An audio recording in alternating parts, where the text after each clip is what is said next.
Ketika saya duduk di tempat tersebut, dia mengatakan kepada saya, Habib, saya mau Habib bercerita tentang agama Islam. Maka saya ceritakan tentang agama Islam kepada yang hadir. Lalu sebagian lagi mengatakan, ya Habib, kalau kami tahu agama Islam seperti apa yang Habib telah gambarkan, mungkin semenjak lama kami sudah masuk Islam. Saya katakan, memangnya kalian bukan Islam? Dia katakan, saya bukan Islam. Saya bilang kepada jenderal, wahai jenderal, berarti yang hadir di majelis kita ini banyak bukan orang Islam. Dia tertawa. Dia katakan, Habib, memang saya tipu kamu. Yang hadir ini 70% bukan orang Islam. Oleh karena itu, saya berharap 2 hari kalian berkumpul di tempat ini, atau sebagian sahabat ada yang baru datang, pulang daripada acara ini membawa ilmu. Membawa ilmu, setidaknya satu ilmu, satu poin yang paling penting kalian bawa ke rumah. Menjadikan perubahan bagi diri kalian. Untuk apa kita mengadakan acara-acara seperti ini kalau kalian tidak mendapatkan manfaat? Oleh karena itu, setidaknya ada satu hasil, satu poin yang kalian bawa ke rumah kalian. Dari para guru-guru mulia yang sudah berbicara, itu kalau ngundang satu saja susahnya luar biasa. Ini dikumpulkan semuanya di Semarang. Kerugian bagi kita kalau kita tidak mengambil ilmunya. Kalau kita cuma asyik-asyikkan saja, kumpul sana kumpul sini, tidak. Kita ambil ilmu mereka. Wah, saya dapat poin penting dari ustadz ini. Wah, saya dapat poin penting dari Habib ini. Saya akan bawa pulang ke rumah saya, merubah keadaan saya, keadaan keluarga saya. Oleh karena itu, hal yang ingin saya sampaikan dan tekankan kepada kalian, ketika cinta sudah bersama kalian, cinta kepada Allah, cinta kepada Nabi besar Muhammad SAW, maka yang kalian akan rasakan adalah keindahan di dalam beribadah. Anak kecil saja kalau kita ajarkan, nak, kamu kalau masuk waktu maghrib kamu harus sholat, masuk waktu isya kamu harus sholat, maka dia sholat. Karena apa? Karena perintah orang tuanya. Kalau orang tuanya sedang lalai, dia tidak sholat. Atau dia sedang asyik dengan gamenya. Misalnya dia sedang asyik dengan gamenya. Dia bilang, bapak, nah sholat nak? Iya mah. Dia kunci pintunya, pura-pura wudhu, dia pura-pura sholat. Kenapa? Karena dia melakukan ibadah karena apa? Karena perintah, bukan karena cinta. Tapi kalau anak kecil, dari semenjak kecil kita ajarkan cinta kepada Allah, cinta kepada Rasulullah, mau ibu bapaknya jungkel balik, mau ngapain terserah. Karena anak tahu, ini adalah amaliyah yang disukai oleh Allah. Ini adalah amaliyah yang disukai oleh Rasulullah.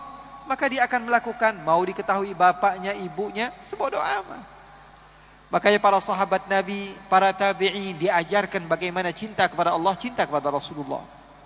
Dan itu yang saya ingin tekankan kepada kalian. Pulang dari tempat ini membawa cinta. Cinta kepada sesama.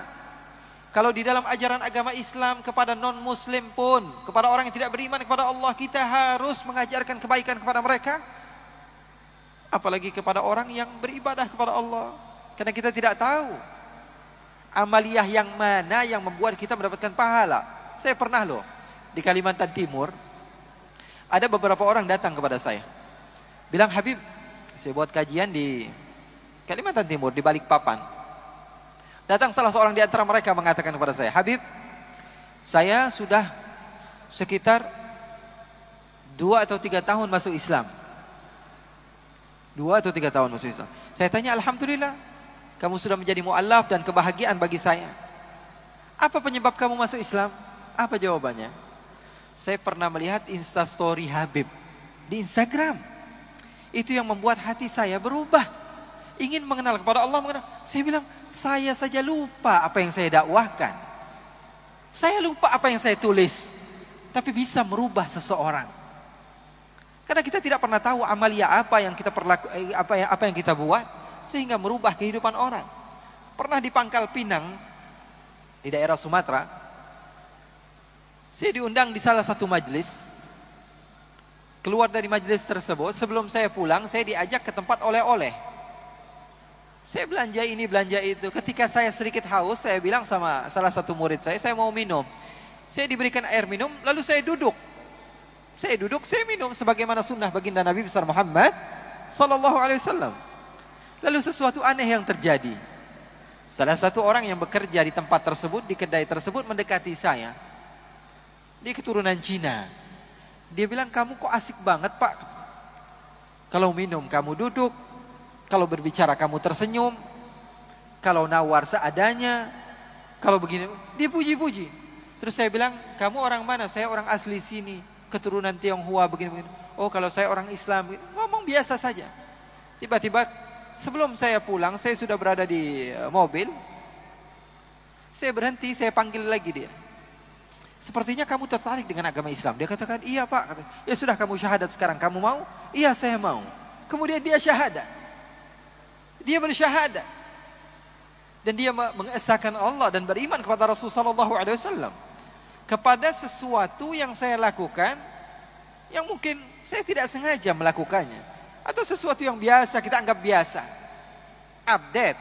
Ya, walaupun sebagian di antara kita followersnya cuma 3 ya. Tapi update saja. Siapa tahu dengan dakwah kamu tersebut seseorang memiliki perubahan. Hidupnya berubah, yang tadinya mereka seharusnya menjadi ahli neraka menjadi ahli syurga. Sebarkan cinta kemana-mana. Umat sudah capek dengan perpisahan, perpecah belahan. Ada sebagian komunitas mungkin mau membaca sejarah Nabi, membaca maulid, oke, betulkan saja.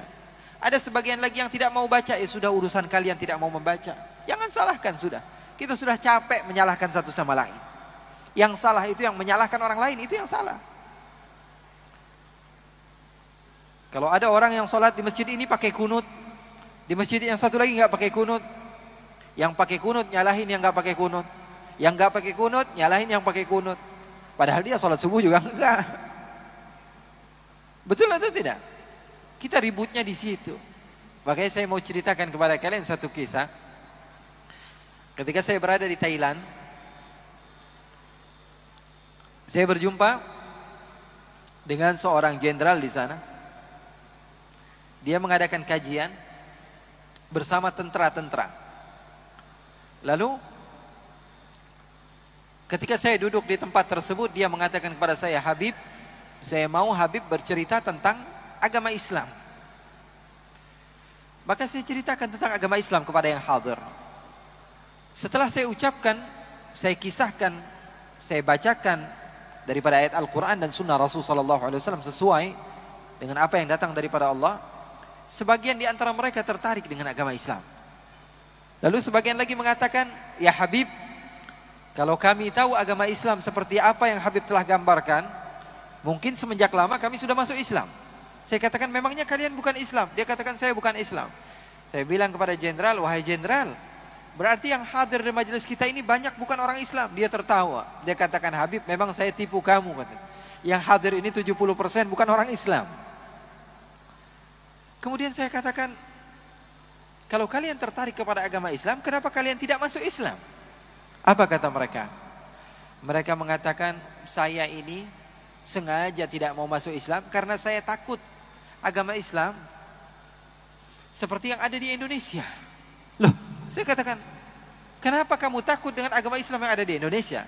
Ketika itu mereka mengira saya dari Malaysia, karena waktu itu saya memang lebih aktif di Malaysia. Dan bahasa saya juga bahasa Upin Ipin pada masa itu. Boleh ke? Kak Ros, boleh tak? 5 tahun ke belakang atau 3-4 tahun ke belakang memang saya lebih banyak di Malaysia. Mereka mengira saya orang Malaysia, padahal paspor saya paspor Indonesia. Maka mereka mengatakan, Habib, saya tidak mau masuk Islam karena saya takut seperti agama yang ada di Indonesia. Memangnya kenapa Indonesia? Saya katakan, Indonesia itu satu kecamatan, satu masjid baca maulid, masjid lain gak baca maulid, ribut. Betul atau tidak? Satu kampung, satu masjid sholat subuh pakai kunut, yang sebelahnya lagi nggak pakai kunut, ribut. Satu desa, yang satu masjid baca tahlil, masjid yang lain nggak baca tahlil, berantem, cekcok, bermusuhan. Apalagi kalau sudah datang bulan Ramadan, formasi sholat tarawih beda-beda nih. Ada yang 4-4-3 ya. Ada yang sholatnya 11 rakaat, ada yang sholatnya 20 rakaat, ada yang sholatnya 36 rakaat. Wah, itu kalau sesama orang Islam saja ribut, apalagi kami yang bukan orang Islam. Kami takut masuk Islam. Maka saya bahagia ketika mendengar ada sebagian orang yang mau mengenal kepada Islam. Tapi di dalam hati kecil saya juga saya bersedih. Kenapa negara saya dicontohnya yang tidak baiknya saja? Maka ketika banyak daripada hamba Allah yang berkumpul di Jakarta, ketika itu sampai berjuta-juta orang, saya bahagia. Kenapa? Karena pada saat itu agama Islam ditunjukkan agama Islam yang bersatu. Agama Islam dilihat oleh masyarakat luar bahwa sesungguhnya mereka benar-benar bersatu. Oleh karena itu, persatuan tidak akan pernah digapai kalau tidak ada cinta. Betul atau tidak? Balik-baliknya lagi kepada cinta. Begitulah para ulama, mereka mencontoh Rasulullah SAW di dalam berdakwah penuh dengan cinta. Saya punya guru bercerita bahwa suatu saat dia pernah ikut kepada gurunya. Gurunya bernama Al-Habib Abdul Qadir bin Ahmad As-Saqqaf. Namanya Habib Abdul Qadir. Habib Abdul Qadir ini ulama besar. Tinggalnya di Jeddah di Saudi Arabia. Suatu waktu beliau berdakwah di satu tempat bersama guru saya tersebut. Guru saya duduk di belakang, Habib Abdul Qadir duduk di depan. Diundang makan di satu tempat. Orang yang muhibbin, pecinta kepada ulama, mengundang mereka untuk datang ke rumahnya. Maka Al-Habib Abdul Qadir menerima undangan tersebut. Dengarkan kisah ini, kisah menarik. Kisah yang menunjukkan kepada kita bagaimana para ulama di dalam berdakwah di jalan Allah. Maka ketika Al-Habib Abdul Qadir bin Ahmad diundang ke tempat tersebut, beliau datang. Menerima undangan tersebut. Beliau tidak pilih-pilih, yang ini orang kaya, yang ini orang miskin, yang ini orangnya beruang, yang ini tidak beruang, ya. Nggak lihat-lihat, yang ini beruang atau bukan beruang, nggak dilihat. Maka beliau datang. Beliau menghampiri rumah tersebut, dibukakan oleh sahibul bait. Beliau turun, beliau makan, beliau memberikan tausiah di tempat tersebut, membacakan ayat Al-Quran, membacakan hadis-hadis baginda Rasulullah SAW. Selepas makan siang tersebut, beliau pun izin pulang. Habib Abdul Qadir izin pulang. Guru saya ikut di belakang, pegangkan tasnya Habib Abdul Qadir. Maka setelah pulang, Habib Abdul Qadir diantar ke mobilnya. Guru saya lebih dahulu duduk di belakang bersama salah satu temannya dan supir. Di depan Al-Habib Abdul Qadir, sebelum beliau duduk, sebagaimana biasa tuan rumah memuliakan tamu, beliau bukakan pintu mobilnya. Habib Abdul Qadir masuk, lalu ditutup oleh sahibul bait. Ditutup. Habib Abdul Qadir berterima kasih, terima kasih banyak sudah mengundang kami, sudah mengajak kami makan. Kata sahibul bait, alhamdulillah Habib, menangis. Salah satu daripada keturunan Rasulullah bisa masuk ke rumahnya. Menangis. Salah seorang daripada ulama Allah Subhanahu wa taala bisa diundang di rumahnya. Maka terima kasih Habib sudah bisa datang ke tempat kami. Saya bahagia mendapatkan ilmu langsung dari cucunya Rasulullah, dari penerus perjuangan Rasulullah. Maka Habib Abdul Qadir mengucapkan salam lalu berjalan. Setelah beberapa kilo, guru saya bercerita, setelah beberapa kilo dari perjalanan tersebut, Habib Abdul Qadir bertanya kepada guru saya, wahai Ali, kira-kira kalau kita berhenti di sini, sahibul bait masih ngelihat apa enggak? Kata guru saya tadi, enggak wahai Habib, ini sudah berapa kilo kita berjalan. Ya sudah, sekarang kamu turun dari mobil, bukakan lagi pintunya. Kemudian berhenti di pinggir jalan, bingung. Guru saya bingung. Lalu dia turun dari tempat tersebut. Lalu dibukakan pintu, ternyata salah satu daripada jari Habib Abdul Qadir terjepit di pintu mobil. Banyak darah di pintu tersebut. Lalu menangis guru saya, mengatakan, Habib, kenapa kamu tidak bilang dari awal?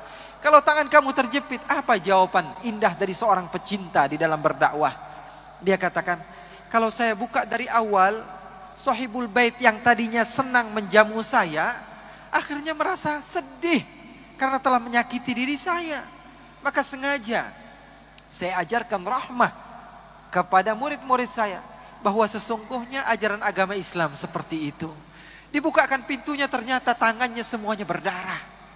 Beliau tidak mau orang yang tadinya sudah berbahagia tiba-tiba rusak moodnya gara-gara kelakuan yang dia buat. Maka Habib Abdul Qadir mengajarkan rahmah kepada umat di dalam berdakwah. Begitulah para salafus saleh. Mereka tidak mau mencaci, tidak mau menghina, karena ajaran Islam adalah ajaran salam, ajaran damai. Nikmat sekali kalau kita tidak ada musuh. Betul atau tidak? Kalau tidak ada musuh, nikmat hidup kita. Makanya beruntung kalian mendapatkan kenikmatan agama Islam.